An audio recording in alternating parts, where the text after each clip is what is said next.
a theory within the intelligence community, within the DoD, is that these UAP could be originating from the world's oceans. Could you speak to that? It's possible.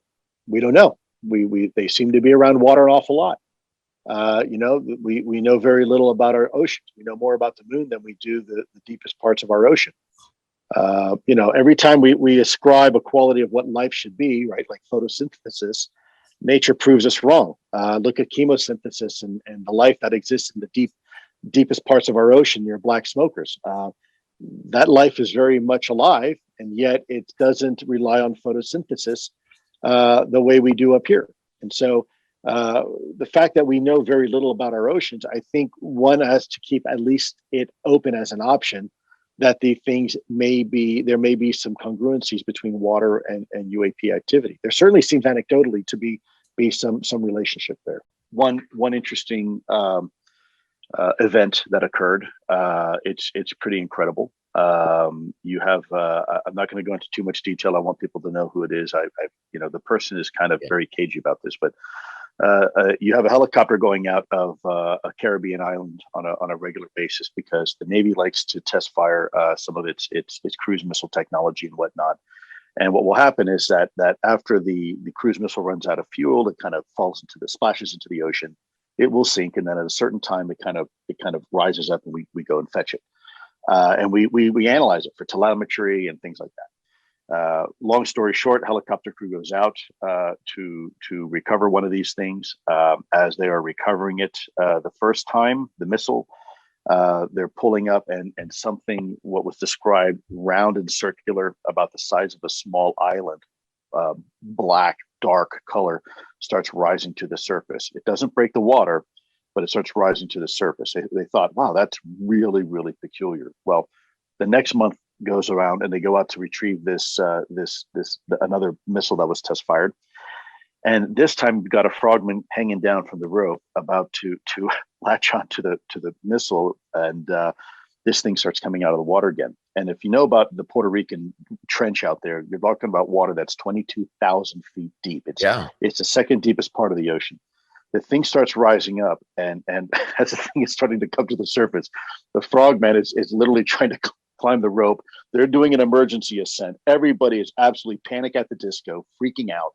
What the hell is that? What's going on? And as they start to pull up, it sucks the missile underwater and then disappears, never to be seen again. If an assessment is reached that the UAPs have an off-world origin, how do you think the government would approach making that information available to the public? Wow. So Christina, forgive me for doing this, but I'm going to digress for just a moment because you said something very interesting, and I'm going to go down the rabbit hole here just for a moment because I think it's important. You asked if it's determined that they have an off-world origin, if these things have an off-world origin. I think a lot of times for us as human beings, it's an either-or situation. It's either from here or it's from another planet or somewhere else. And I think a lot of times we're asking the wrong question. I think we tend to be as human beings, we're binary creatures. And what do I mean by that? Well, some scientists have speculated that we are cardiosocial animals, meaning the first 9 months of every plus or minus a month or two in everybody's life is spent in our mother's womb. And the only sound, the experience that we have of life is this rhythm of our mother's heartbeat, this on off. That's it. And because of that, some scientists speculate we look at everything in the universe as a binary question. And if you look how we behave, you ask somebody a question, even our questioning is usually binary. Is it hot? Are you hot or are you cold? Is it good? Is it bad? Is it black? Is it white? Is it up? Is it down? Is it north? Is it south? Right? But nature doesn't really work that way. Our brains work that way, but that's not really how Mother Nature works. Mother Nature works in zigzags and diagonals and straight lines. And so I guess my point being is that, we ask the question, is this something from, if it's not from here, it must be from outer space. Well, that's not necessarily so. There's a lot of other options that we need to consider. And, this is something that could be, as some people have proposed, interdimensional. Now, what I don't mean interdimensional in a woo-woo sense. I mean interdimensional in a quantum physics sense. 99% of the universe we will never be able to perceive or interact with. 99%. Now, what do I mean by that? Well, because we sit right in the middle of the scale of the universe. You have this infinitely huge universe that's beyond our reach, and this infinitely small universe inside of us that we can't interact with. We're kind of stuck in the middle, and we're using 5 elementary senses to judge our environment: touch, taste, hear, smelling, seeing. And if we can't interact with the universe in those 5 rudimentary senses, then we'll never know it's there.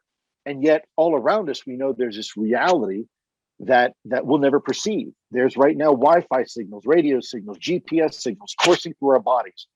But because we can't perceive them, we can't interact with them. We need a technological device to help us do that. When you look at the universe with the human eyes, you see a bunch of little sprinkly dots up in the sky, and you say, wow, how pretty. When you look at it through a radio telescope, microwave and infrared and ultraviolet, all of a sudden the whole universe lights up and you see things that you've never seen before. Okay. So my point being is that we tend to look at things in extreme, and we say, if it's not from here, if the congressional report says it's not from here and it's from outer space, now what? Well, what if it doesn't say that? What if it says that, these things are potentially something that is interdimensional, that can be explained through quantum physics? What if it says these things have always been here? In fact, they're more natural to Earth than we are. We're just now at the point where technologically we can interact with these things to some degree. But what if they're more natural to Earth than us humans, right? Maybe we're the aliens again. So I'm being speculative here and hyperbolic for a reason, but I want to encourage people to think beyond the terms of just either or. It's either from here or it's from outer space or off world, because that's not necessarily, that's one option, but there's other options there. And I think in order to even begin to answer that question, we need more data. We need much more data, and we need to make this a comprehensive conversation, including our best scientists, our best academics, even our best philosophers. This is a conversation that involves all of us, each and every one of us, not just the Department of Defense, not just the intelligence community. Yeah, from a national security perspective, they should be involved, but from the other perspectives, not so much. Maybe that's a question that doesn't even concern the U.S. government, whether or not it's from off-world or not. Maybe is it a threat or not? And if it's not, then we're not going to worry about it. If it is, then we're going to worry about it.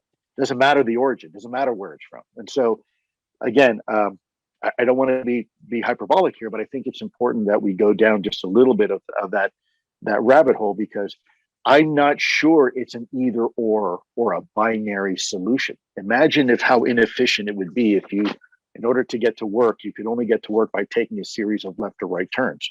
You could never go straight, right? Take you a long time to get to work.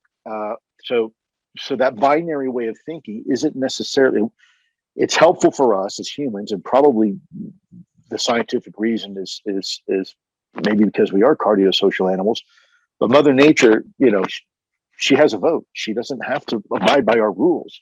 And so maybe we just need to broaden our aperture a little bit about what these things could be. So, to disclosure, do you believe it is more likely we will discover microbial life on Mars or capture biomarkers in the atmospheres of exoplanets before a possible alien visitor disclosure is made public? But I also think that we're finding equally compelling evidence right here on this planet that could lead us to the conclusion that we're not alone. It's, for me, it's exciting because you have NASA looking for microbial life in our solar system. You have SETI looking for intelligent life using radio signals beyond our solar system and in our galaxy. And then you have other efforts right here, right now, looking and saying, hey, if the Earth has been here for 4.5 billion years, is it already here? In fact, is Mother Earth a giant alien spaceship, right? Because some people have kind of subscribed to the notion of transpermia, which is that life maybe originated somewhere else in the cosmos and found its way here. And so, I think all options are exciting. I certainly wouldn't want to speculate one way or the other. Obviously, I have my own opinion based upon what I've seen in the evidence. But I'll let people draw their own conclusions to that. If there's a destroyer out in the middle of the Pacific and these things show up, clearly the Spy 1 radar is tracking it. Where did it come from and where did it go? Great question. That's absolutely correct. And look, things don't just appear. I can tell, I mean, with the Nimitz incident, they popped in at 80,000 feet. They came in from somewhere.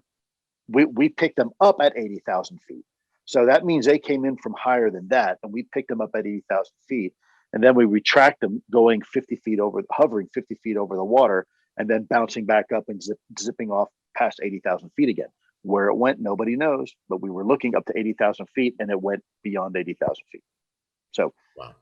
You tell me. Luis, do we know whether these phenomenon are from different sources, or have we identified one source? What I mean is, are they coming from different places, or are they just, we know they come from one place? I think, I think it's too early to tell. I think there's a lot of speculation in that regard. We are very cautious not to jump to any conclusions.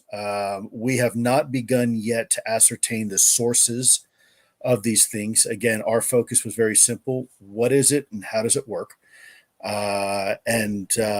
We really don't know. And again, the possibilities are really endless. We tend to think in terms of binary. So, if it's either from Earth or it's from outer space. And what we're realizing is that's false logic. That may not even be the case at all. There's all sorts of possibilities in between where these things could be coming from and where they are from, and may not just be one. It might be several different types, or it could be these vehicles are from a single source but are used for different utility or used for different purposes. Think of a sports car versus a tractor trailer truck versus an aircraft carrier, and it could be a simple principle of design and function. So to try to answer your question as best I can, it's not an easy answer, and I don't think we have an answer yet. I think there's a lot of people who speculate that we do, but from what I've seen, we really don't know the origin yet. And so all options are on the table until they're no longer on the table. In common parlance, I guess, is that something that you would refer to as an alien or a time traveler? Is there any sort of way you could more specifically characterize this? Yeah, I've said before, this is something, and I guess I may have just said it again, but that this could be something from outer space, inner space, or frankly, the space in between. There's a lot of options out there. This could be something that is extra or hyperdimensional. Now, I don't mean extra dimensional in a woo-woo sense. I mean extra dimensional in a quantum physics sense. We know that the universe is full of shortcuts and loopholes. We know, so if I may backtrack for just a moment, it took the Renaissance to come to the point where we understand Newtonian physics. We understand what gravity looks like. We still don't quite understand what it is yet, but we understand what it looks like, and we understand force equals mass times acceleration and whatnot. So we have these really elegant solutions for our observations of the natural world. And then it took a couple hundred years, but along comes some cat with crazy hair we call Einstein, who now introduces the notion of relativity and kind of upends really science and turns it 180 degrees and says, well, actually, there's a thing called space-time, and space and time are actually connected, and they're also stretchable and compressible. And as bizarre as that may be, that is precisely what we're seeing. And so space-time can be warped based upon mass or a lot of energy.